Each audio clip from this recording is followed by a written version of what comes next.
മതപരിവർത്തനം ആരോപിച്ച് ഛത്തീസ്ഗഡിൽ മലയാളി കന്യാസ്ത്രീകളെ തടവിലാക്കിയതിൽ പ്രതിഷേധം ശക്തം. വിഷയം ഇന്നും പാർലമെന്റിൽ ഉന്നയിക്കാൻ കേരളത്തിൽ നിന്നുള്ള എംപിമാർ. ഛത്തീസ്ഗഡിൽ നിന്ന് അജീഷ് ജയകുമാർ ചേരുന്നുണ്ട്. Ajeesh, good morning. അജീഷ്, ഈ ഇക്കാര്യത്തിൽ വലിയ രീതിയിലുള്ള പ്രതിഷേധം നമ്മുടെ കേരളത്തിൽ നിന്നുൾപ്പെടെ പ്രതിനിധികൾ അങ്ങോട്ട് പോകുന്നു ഇക്കാര്യം ചർച്ച ചെയ്യാൻ. പക്ഷേ രണ്ട് തരത്തിലുള്ള വാദങ്ങൾ അവിടെ ഇപ്പോഴും നിലനിൽക്കുന്നുണ്ട്. ഇതിലൊരു രാഷ്ട്രീയമുണ്ട്. അപ്പോൾ ഇന്നലെ ജാമ്യാപേക്ഷ സമർപ്പിച്ചിരുന്നില്ല. ഇന്നിപ്പോൾ ജാമ്യാപേക്ഷ സമർപ്പിക്കുമോ? അവിടെ നിന്ന് നൽകാൻ കഴിയുന്ന ഏറ്റവും പുതിയ വിവരങ്ങൾ എന്താണ് അജീഷ്?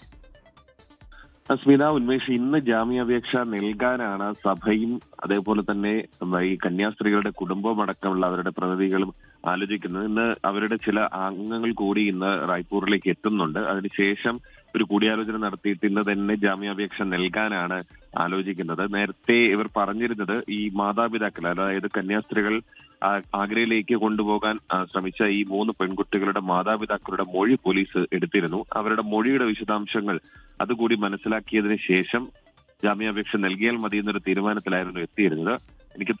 നമ്മൾ മനസ്സിലാക്കുന്നതനുസരിച്ചിട്ട് അവർ പോലീസ് സ്റ്റേഷനിൽ എത്തി ഈ കാര്യങ്ങളൊക്കെ ചോദിച്ച് മനസ്സിലാക്കിയിരുന്നു. അതിനുശേഷമാണ് ഇപ്പോൾ ജാമ്യാപേക്ഷ കൊടുക്കാൻ വേണ്ടി തീരുമാനിച്ചത്. കൂടാതെ ബിജെപിയുടെ ഒരു സംഘം, ബിജെപിയുടെ കേരളത്തിൽ നിന്നുള്ള ഒരു സംഘവും ഇന്ന് ഛത്തീസ്ഗഡിലേക്ക് എത്തുന്നുണ്ട്. അവർ രാവിലെ ഛത്തീസ്ഗഡിലെത്തും. അതിനുശേഷം ഇവിടുത്തെ ഡെപ്യൂട്ടി ചീഫ് മിനിസ്റ്ററുമായിട്ടും കൂടിക്കാഴ്ച നടത്തും എന്നാണ് നമ്മൾ മനസ്സിലാക്കുന്നത്. അത് ഏതാണ്ട് 10 മണിയോടെ ആ കൂടിക്കാഴ്ച നടക്കും.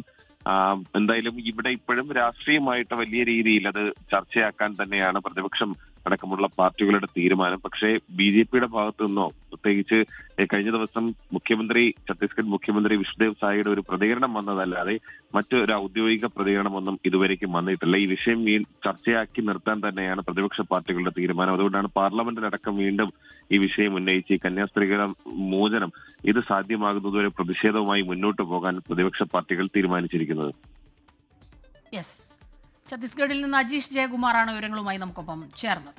ലോകത്തെവിടെയായാലും ഏത് സമയത്തും 24 വാർത്തകളും ഓഗ്മെന്റഡ് റിയാലിറ്റി പാക്കേജുകളും എക്സ്പ്ലെയിനറുകളും വിശദമായി കാണാൻ ഞങ്ങളുടെ യൂട്യൂബ് ചാനൽ നിങ്ങൾക്ക് സബ്സ്ക്രൈബ് ചെയ്യാം.